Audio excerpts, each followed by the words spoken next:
Entonces, si Cristo permitió este hombre dentro de sus filas, fue para enseñarnos a nosotros también que estamos infiltrados. Y que no nos debe sorprender porque salieron de nosotros, de nuestras filas, pero no eran de nosotros. Esto no significa que una persona que sale de una iglesia y se va a otra iglesia ya no es cristiano. No está hablando de esto. Salieron del cristianismo, pero no son ya de nosotros. En otras palabras, como lo vamos a ver, vamos a aprender a distinguir la verdad de la mentira. Muy bien, vamos a ver en primer lugar que en la Biblia se nos muestra claramente que hay un arrepentimiento que no es real. El rey Saúl fue ungido por Dios, aunque en el Antiguo Testamento la persona ungida no significaba que era salvada. Por ejemplo, el rey Ciro de Persia le llama en Isaías Dios mi ungido, Ciro el rey de Persia. La palabra ungido significa escogido por Dios. Y Dios escogía vasos como los reyes, como Nabucodonosor, para que atacara a Israel, pero no significa que eran salvados. En el Nuevo Testamento, ya los que estamos ungidos es una vez y para siempre con el Espíritu Santo e implica la salvación. Porque el Espíritu Santo en el Antiguo Testamento no moraba dentro de los hombres como en el Nuevo Testamento. Saúl era un hombre que Dios escogió y al principio hasta profetizaba. Y Saúl entre los hombres comenzó a profetizar, pero cuando comenzaron los celos y la envidia y la amargura, el resentimiento de no perdonar, comenzó a inundar el corazón de Saúl y se levantó en enemigo de Dios al comenzar a perseguir al ungido de Dios, que era el rey David.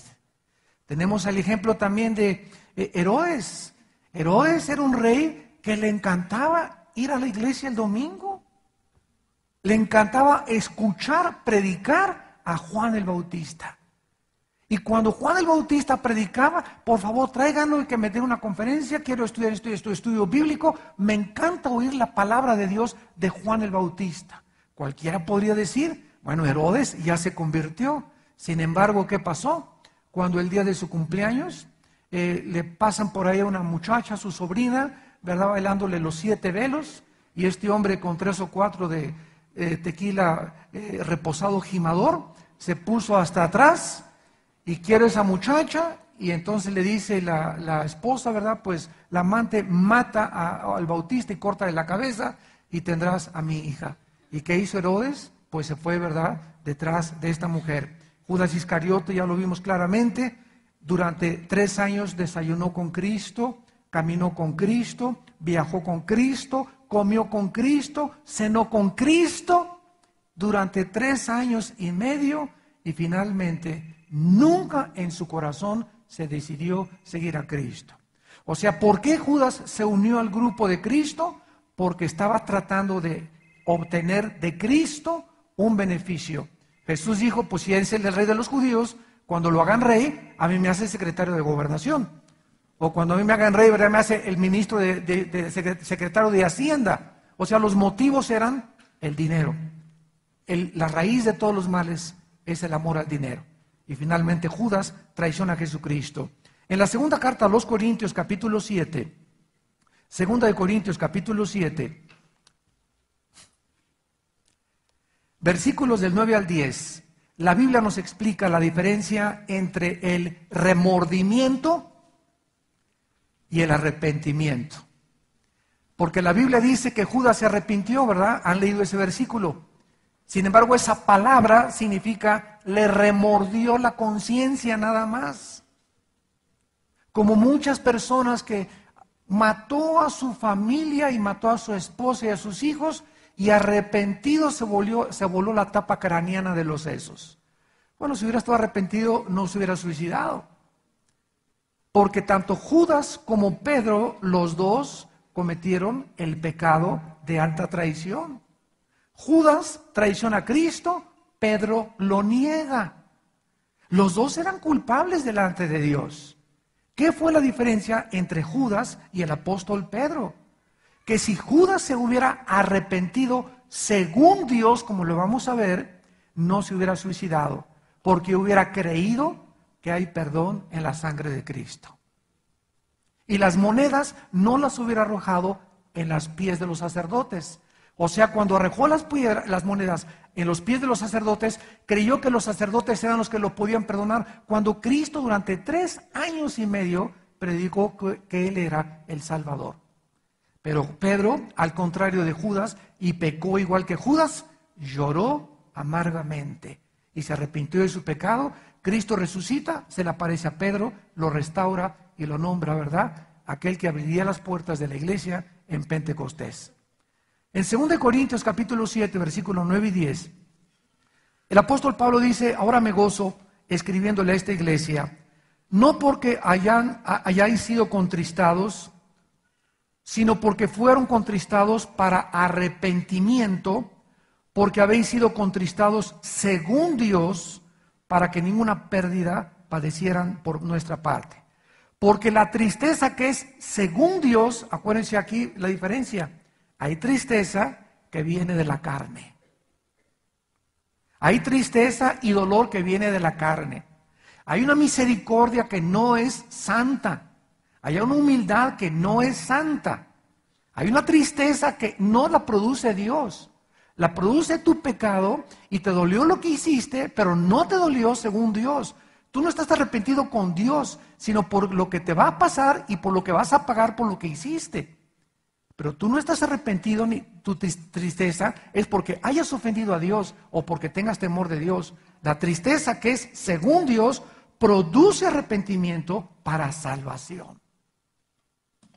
Pero la tristeza de que no hay que arrepentirse, pero la tristeza del mundo produce muerte. Entonces vemos pues que hay 2 tipos de tristeza y 2 maneras de lamentarse. Hay una persona que llega y me dice su esposa: oiga, pues mi esposo, ¿verdad?, ya anda con la amante. A ver, venga don Pancho, usted anda por ahí en adulterio, pues vamos a tratar con su vida. Sí, hermano, sí, etcétera, etcétera. Ya mi esposa me quiere dejar y mis hijos también y bla, bla, bla. Le decimos en México, lágrimas de cocodrilo.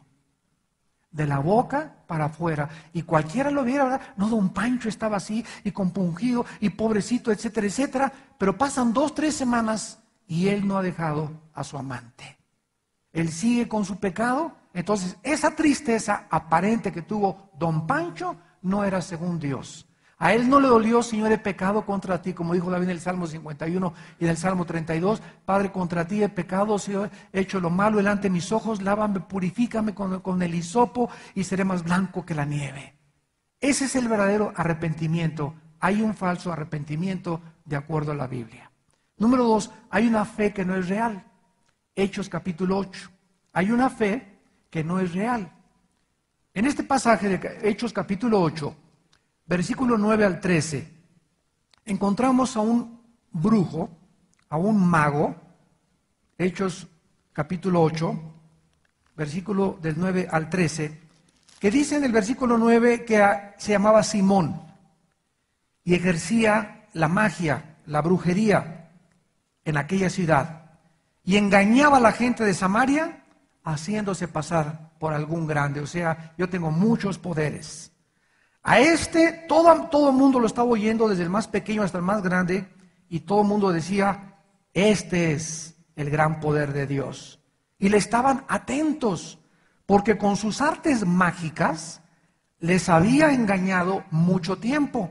Pero cuando creyeron a Felipe, que anunciaba el evangelio del reino de Dios, y el nombre de Jesucristo, se bautizaron hombres y mujeres.